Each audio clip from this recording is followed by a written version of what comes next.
This one is a train in Shenzhen, China. Shell tayo.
Na tayo.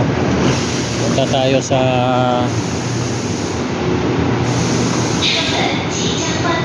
Huaqianglu Electronics City. Mamimili tayo ng electronics. Ito yung labasan niya. Ito ay Science Museum, train station sa Shenzhen.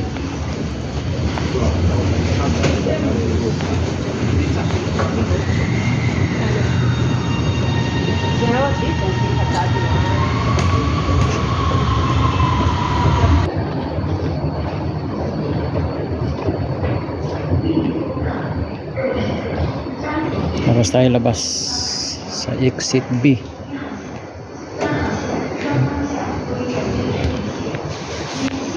Exit B.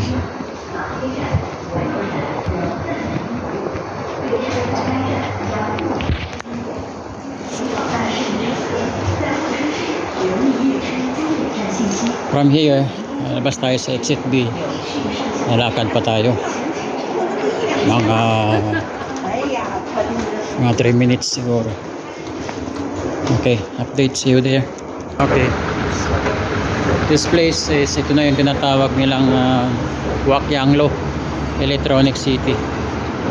From that building, yan, yung mga building na yan hanggang doon sa pinakadulo na yan. Ano yan siya, puro bintahan ng mga electronics, mga mobile phones. Yan hanggang doon sa dulo. Pero yung pupuntahan natin doon pa sa unahan, mga 3 minutes galing dito. This is Huaqianglu Electronic City. Punta tayo, maglakad tayo mga 3 minutes from here.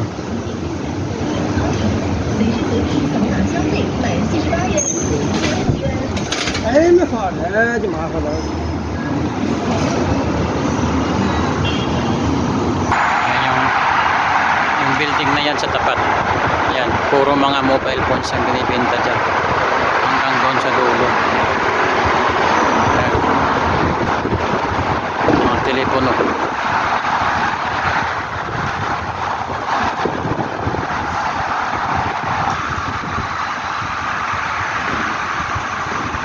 Hanggang doon sa dulo. Yan, dito sa China makikita nyo yung puro mga e-bike, bisikleta.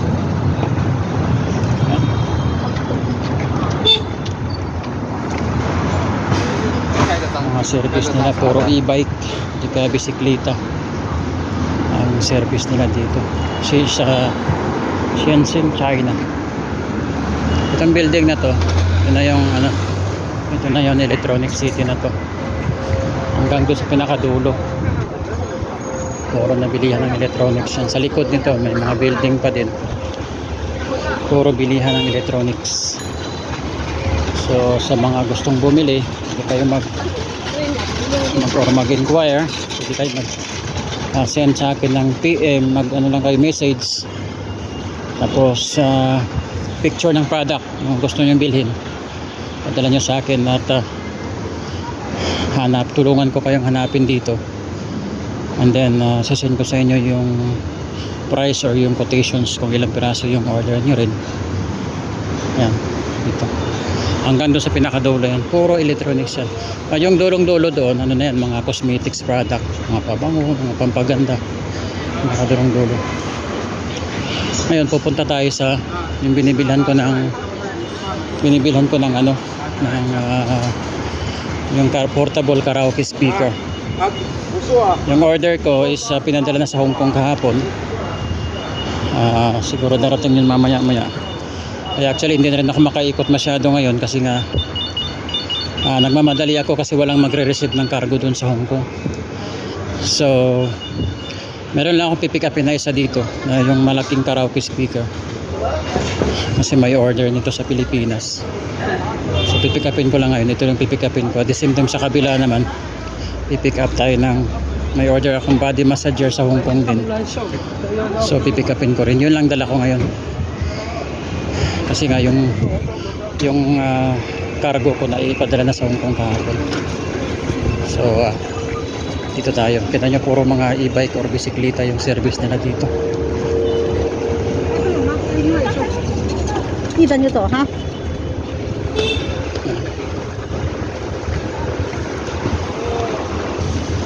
Ayan dito.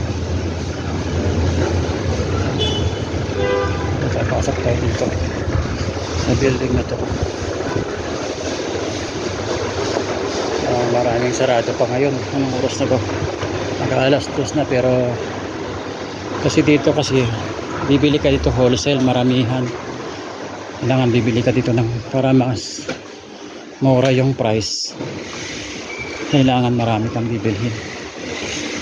Ayan, ito, puro electronics yan, ibang klaseng electronics. Ayan, yan.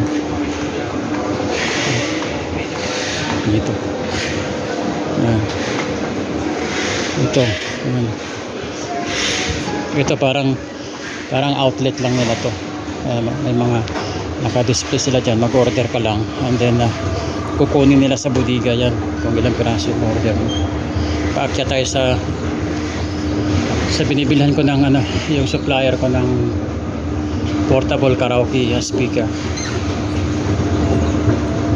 Kasi kukunin ko yung in-order ko na ano, na yung malaking karaoke speaker. Yan, puro electronics yan.